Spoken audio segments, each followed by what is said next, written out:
Ok, waouh, c'est une première sur cette chaîne. Bien sûr, tu me le dis. Ok, et ben voilà, on y est, hein?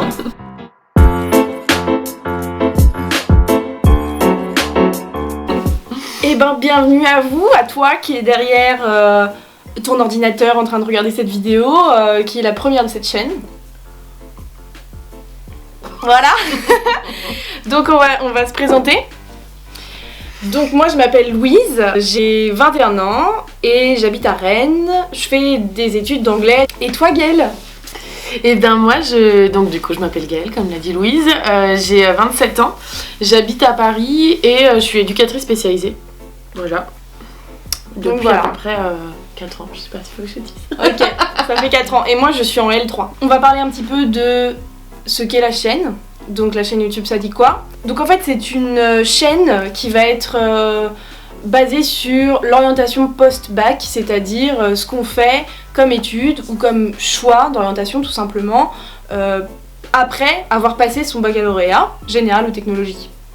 Donc voilà, le but en fait c'est de créer du contenu, de créer des vidéos où je vais pouvoir aller à la rencontre de gens qui ont fait des choix d'orientation et comme ça, toi qui es derrière ton ordinateur, et ben tu peux voir ce que c'est au quotidien d'avoir choisi telle orientation, de faire telle licence, tel master, voilà. En fait le but c'est de créer un peu un lien et un échange entre les jeunes pour parler d'orientation post-bac. C'est une chaîne qui peut donner des informations qu'on n'a pas forcément sur internet non plus. On est un peu perdu dans un flux d'informations. Ouais, totalement. Et c'est exactement ce pourquoi j'ai décidé de créer cette chaîne aussi. C'est parce que je trouve qu'il n'y a pas énormément de contenu d'orientation post-bac de jeune à jeune.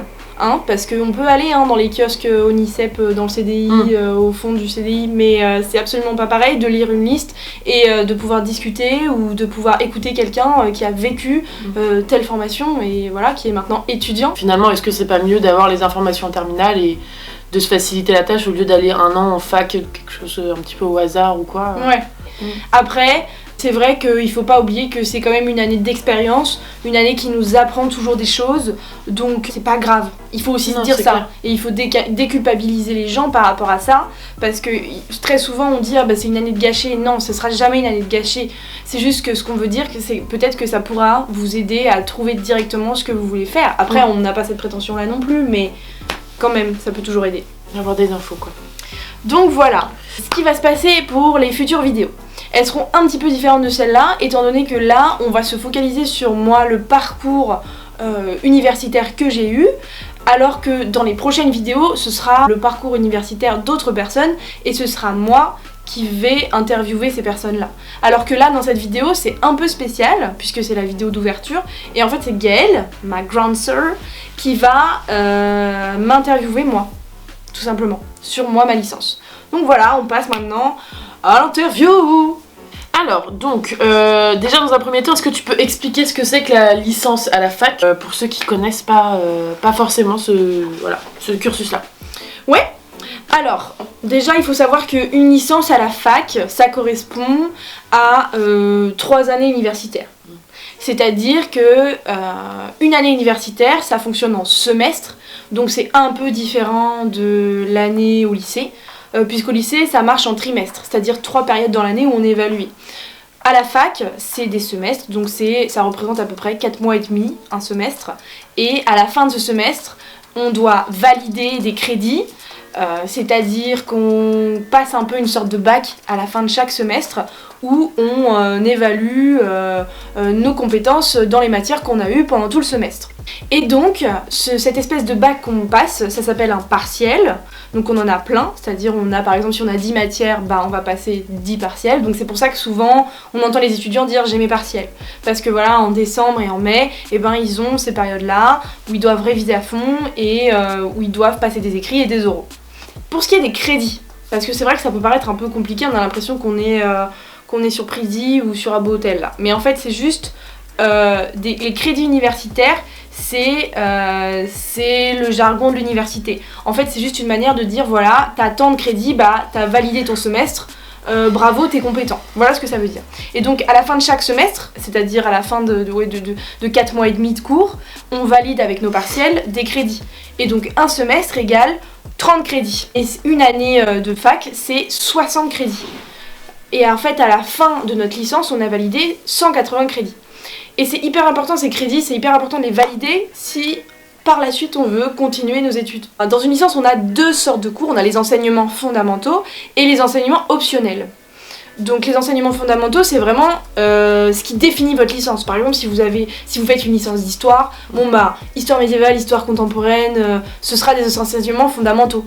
Et vos enseignements optionnels, donc c'est la deuxième sorte de cours, et ce sera plutôt de faire anglais, de faire arabe, enfin voilà. C'est ça les enseignements optionnels.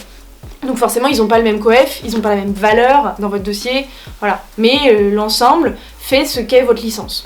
Pour valider son semestre, il faut avoir 10 de moyenne générale. C'est-à-dire que par exemple, si vous passez 12 matières, il ne faut pas que vous ayez 10 dans chaque matière, il faut que vous ayez 10 de moyenne générale entre toutes ces matières. Ça c'est comme le bac finalement. Et les matières se compensent entre elles. Ouais, voilà, si exactement. Les matières se compensent entre elles, donc c'est pas grave si vous avez 5 dans une matière, vous pouvez très bien avoir 18 dans une autre et ça compense en fait. Vous voyez ce que je veux dire ? Est-ce que tu peux maintenant nous résumer ta licence, du coup, maintenant qu'on a compris ce qu'était qu'une licence ? Ok, moi je fais une licence d'anglais, mention relations internationales. C'est-à-dire que je fais une licence LLCE, donc c'est langue, littérature, civilisation étrangère, plus un diplôme universitaire à l'intérieur de ma licence basé sur les relations internationales. C'est étudier l'anglais et puis étudier aussi un peu la géopolitique, le droit, les relations internationales en fait. Ok, d'accord. Est-ce que tu peux développer sur le contenu de ta licence ? Ouais.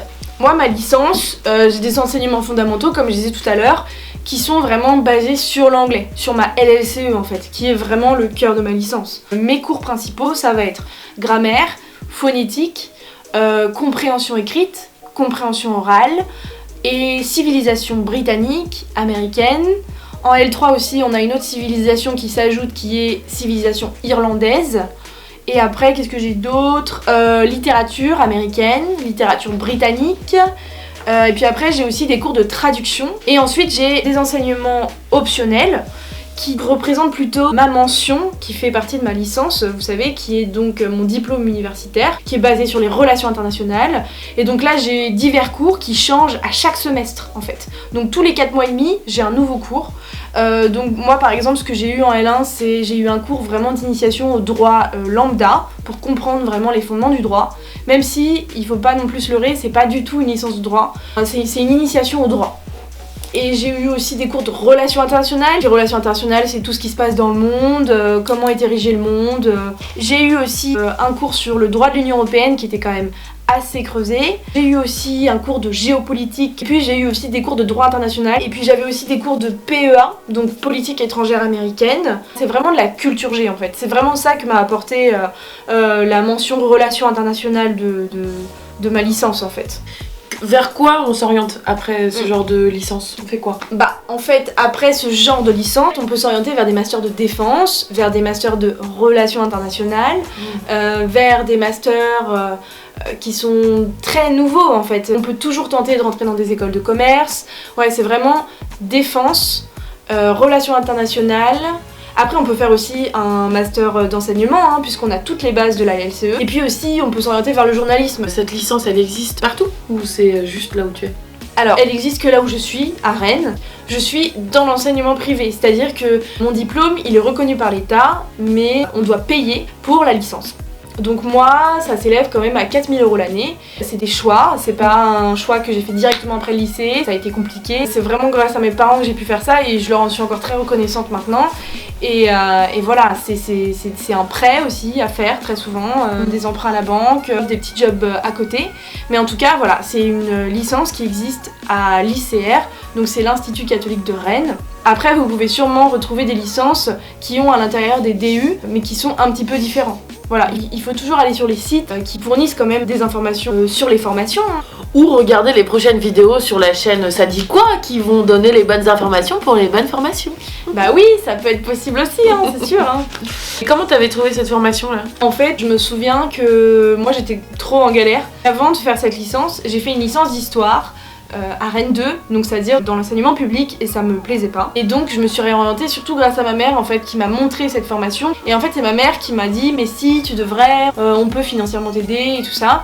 Et donc en fait c'est sur internet que j'ai pu avoir les informations quoi. Par rapport au prix, pour revenir là-dessus, t'as quand même des gens dans ta formation qui travaillent à côté, qui ont la possibilité de travailler. Enfin bon, ta formation demande beaucoup de travail, mais t'as quand même une possibilité de travailler un peu. Toi aussi tu travailles d'ailleurs. Oui, bah en fait ce qu'il faut savoir c'est que quand on est à la fac, on n'a pas le même nombre d'heures. En fait ça va être entre 15 et 18 heures quoi. Donc finalement ça vous laisse quand même du temps, hein. Il y aura des matinées ou des après-midi où vous aurez pas cours. En fait on peut très bien faire un job à côté. Moi je fais un petit job pour aider mes parents. Donc je travaille dans une bibliothèque.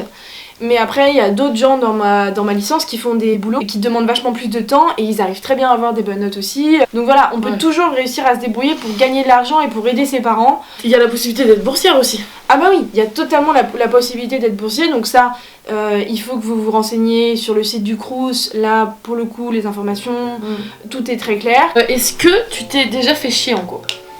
Bah oui, ouais franchement ça arrive aussi à la fac en fait. C'est pas parce que vous choisissez votre formation que 100% du contenu va vous plaire. Enfin, je sais pas, est-ce que parfois j'ai envie d'abandonner? Non, parce que moi j'ai quand même cette impression d'avoir trouvé ma voie entre guillemets. Et puis parfois faut s'écouter, c'est-à-dire il faut se poser les bonnes questions comme je disais tout à l'heure.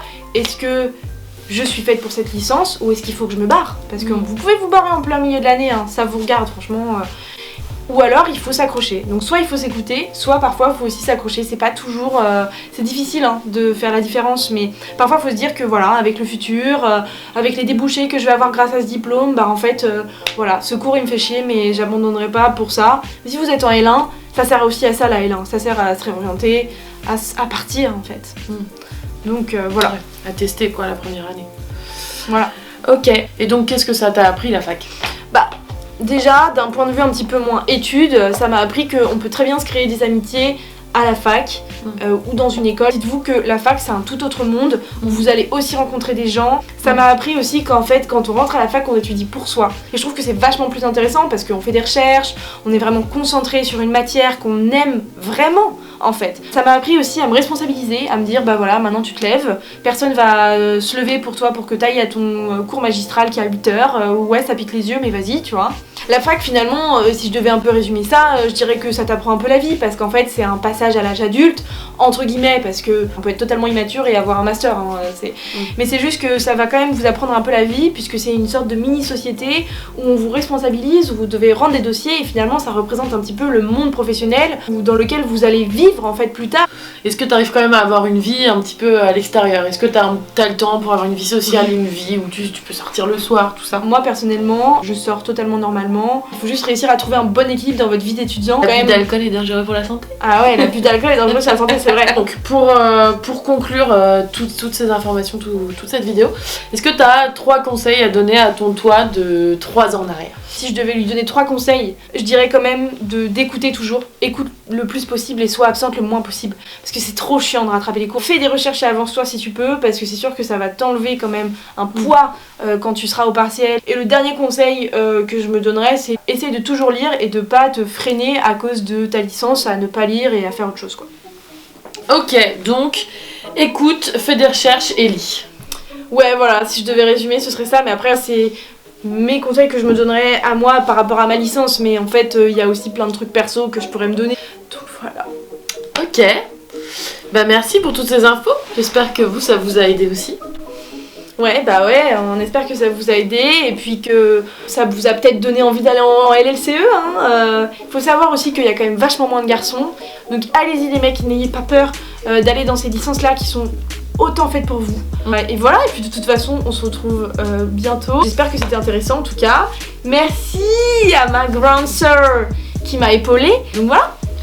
Ok, et ben salut Louise. Salut Gaëlle.